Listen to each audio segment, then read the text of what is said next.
Hello जी, तो स्वागत है मेरे वीडियो लेक्चर सीरीज में। जैसा कि हमें पता था, हम लोग आधा चैप्टर अपना इंडेक्स हम लोगों ने कंप्लीट कर लिया था। और जो हमारा आज का टॉपिक होगा वो होगा डिक्लाइन ऑफ मुगल एम्पायर। तो हम लोग समझेंगे कि कैसे कैसे मुगल एम्पायर का जो था डिक्लाइन हो गया था। तो आज बस हम वही समझेंगे और बाकी लेक्चर्स हम लोग बाद में पढ़ेंगे। आज का तो टॉपिक हमारा यही है बेसिकली।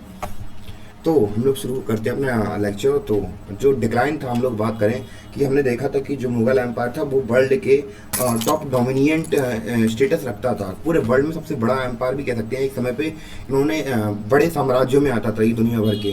तो अब हम समझेंगे कि कैसे कैसे इनकी स्टार्टिंग हुई और कैसे कैसे डिक्लाइन हुआ, थोड़ा बहुत समझते हैं हम लोग।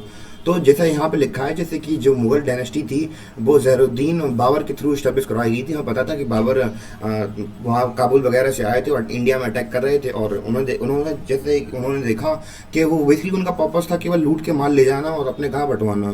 तो यही सीन था वहाँ पे। तो अब उन्होंने देखा कि हाँ भैया, कोई है ही नहीं है, आपसी में लड़े पड़े हम लोगों ने। अगर हम आप लोगों ने कभी एंशियंट हिस्ट्री पढ़ी हो तो उसमें क्या बताया जाता है कि जो इंडिया के जो राजा वगैरह थे, उनके बीच में खुद इतना भयंकर स्ट्रगल चलता रहता था लड़ाइयों को लेकर कि कन्नौज की लड़ाई देख लें, या फिर हम ट्राइपटेट स्ट्रगल देख लें, या फिर साउथ का इंडिया का स्ट्रगल देख लें। तो आपस की भैया, जब भाई भाई आपस में लड़ेंगे तो दूसरे से कैसे बचाओगे। तो उन्होंने देख लिया कि भैया कि यहाँ पे अटैक हो रहे हैं, क्योंकि जो गौरी था उसने बता दिया था, गौरी या गौरी जो भी और गौरी जो भी थे, उन्होंने सबने अटैक करके दिखा दिया था कि हाँ, इंडिया पर अटैक किया सकता है। यहाँ के जो रूलर्स हैं वो बहुत ज़्यादा वीक हैं।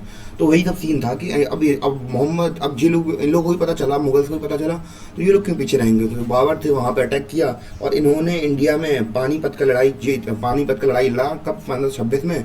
और धीमे धीमे इन्होंने अपना एम्पायर बढ़ाना स्टार्ट कर दिया। और धीमे धीमे इनके जो वंशज थे यहाँ पे पहुंचने लगे। और जो सबसे बड़ा एम्पायर हो गया इनका धीमे धीमे चल के, वो किसके अंडर में आ गया, औरंगजेब के अंडर में। क्योंकि और बाबर ने तो छोटे ही मोटा एस्टेब्लिश करवाया दिल्ली में। अब धीमे धीमे इन लोगों ने अपना एम्पायर थोड़ा धीमे वास्ट कर लिया था। और ये कहाँ तक पहुंच गया था, पीक पे पहुंच गया था कब, औरंगजेब के समय पे। पर अब कहाँ से कहाँ तक पहुंच गया, कश्मीर से लेके जिंजी तक पहुंच गया था। और कहाँ, साउथ में हिंदू कुश से लेके वेस्ट तक, चित्तौगोंग में तक पहुंच गया था, ईस्ट में।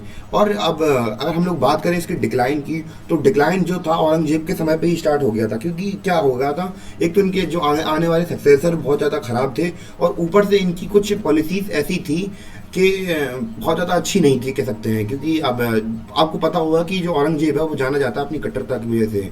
तो अब भैया, अब इनकी औरंगजेब की कुछ पॉलिसी सोची जैसे यहाँ भी लिखा है, क्योंकि इन्होंने अपने एम्पायर को स्ट्रेंथन, कुछ इनकी कुछ पॉलिसीज ऐसी थी जिसकी वजह से इन्होंने अपनी जो एम्पायर था उसकी जो फाउंडेशन थी उसको स्ट्रेंथन नहीं कर पाए। क्योंकि इनकी जो कुछ सोशियो रिलीजियस पॉलिसीज ऐसी थी जो क्या करती थी कि लोगों को पसंद नहीं आती थी। आप किसी के साथ बना के नहीं चलेंगे तो आपके साथ बना के कौन चलेगा। हमें पता था ये सिखों के साथ ज़्यादा बना के नहीं चलते थे मुगल। आई मीन, अगर आप लोगों को पता हो शिवाजी महाराज के बारे में आपने सुना हो, तो उनके साथ भी इनके काफ़ी बार, क्योंकि इन्होंने डिसरिस्पेक्ट कर दी थी उनकी, शिवाजी महाराज की, बुला के उनके, बल्कि वो उनकी हेल्प ही करते थे नॉर्मली तौर पर क्या करें भैया, क्या कह सकते हैं। In sub content to his ancestors intolerance and foundation in nature। तो अगर इनकी अगर हम लोग बात करें, इनके जो पूर्वज वगैरह थे, तो इनके जो पूर्वज वगैरह थे तो उनकी पॉलिसीज काफ़ी अच्छी थी इनके मुकाबले में। पर जो इनकी पॉलिसीज बनाई इन्होंने, सोशो कल्चरल पॉलिसीज बनाई, वो काफ़ी ज़्यादातर ऑर्थोडॉक्स थी। मतलब कि बहुत कंजर्वेटिव थी, बहुत ज़्यादा स्ट्रिक्ट थी, रिजिड थी पॉलिसीज दूसरों के लिए। मतलब इनके धर्म वालों के लिए सही थी, और जो दूसरे धर्म के थे उनके लिए पॉलिसीज के, आपको पता होगा, कन्वर्ट करा देते थे काफ़ी लोगों को।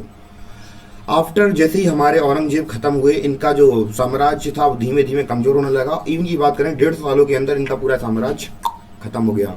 1707 when Aurangzeb died and 1857 the last of Mughal Bahadur Shah Zafar के बाद इनका जो एम्पायर था पूरी तरह से खत्म हो गया। स्टार्ट कब से हुआ था, 1707 के बाद 1857 तक इनका पूरा साम्राज्य खत्म हो गया, पूरा बस। अब इनका साम्राज्य गया किसने था, हमें पता था, ब्रिटिशर्स भैया, उंगली डाल डाल के उन्होंने सब कुछ निपटा दिया। और इनके साथ साथ 12 मुगल्स को भी हटा दिया जो कि सिंहासन में बैठे थे। और अगर हम लोग बात करें, उनमें से दो सबसे ज़्यादा चलने वाले थे, वो कौन कौन से थे। मोहम्मद शाह थे, जिनका राजकाल कब से था, और 1719 से लेकर 1748 तक।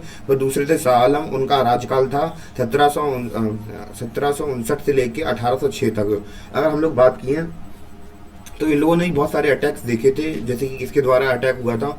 नादिर शाह का अटैक हुआ था 1739 में, 1739 में। और अहमद शाह अब्दाली का अटैक, अहमद शाह अब्दाली ने 6 बार अटैक किया था 19 और दी सक्रेशन। और अब इतने सारे अटैक्स के बाद जो मुगल एम्पायर था उसकी फाउंडेशन पूरी तरीके से हिल चुकी, जड़ से हिल गई थी। और एक तो इनके साथ इतने सारे रेबेलियन जुड़ गए थे कि हमें पता था कि रीजनल पावर इतनी ज़्यादा बढ़ गई थी, क्योंकि हम लोग अगर इनकी जो अगर हम लोग बात करें इनके नॉवेल्स की, इनके नॉवेल्स खुद छोड़ छोड़ के भाग रहे थे और कुछ अपने इलाके फिक्स कर ले रहे थे। जैसे अवध हुआ, बहुत सारे ऐसे कंडम्स हुए जहाँ पे क्या कर रहे थे, इनके नॉवेल्स जाके अपनी रियासतें बसाने के चक्कर में थे, अपनी जुगाड़ में लगा रहे थे वो। और क्या बहुत सारे रीजनल पावर भी बहुत उभर के आ रहे थे। हमें पता था मुगल्स और मुगल्स हो रहा के क्या नाम, जैसे कि शिवाजी महाराज हुए और बहुत सारे लोग हुए, जैसे कि सिक्स वगैरह हुए, तो वो सब अपनी पावर पे धीमे धीमे आ रहे थे। और बाकी सारे जो कॉजेज हैं वो हम लोग आगे चल के अपने वीडियो में समझेंगे। तब तक के लिए इतना ही, और मिलते हैं अपने अगले वीडियो में। और अगला टॉपिक होगा वो हमारा ये वाला होगा, औरंगजेब रिस्पॉन्सिबिलिटी। तब तक के लिए धन्यवाद।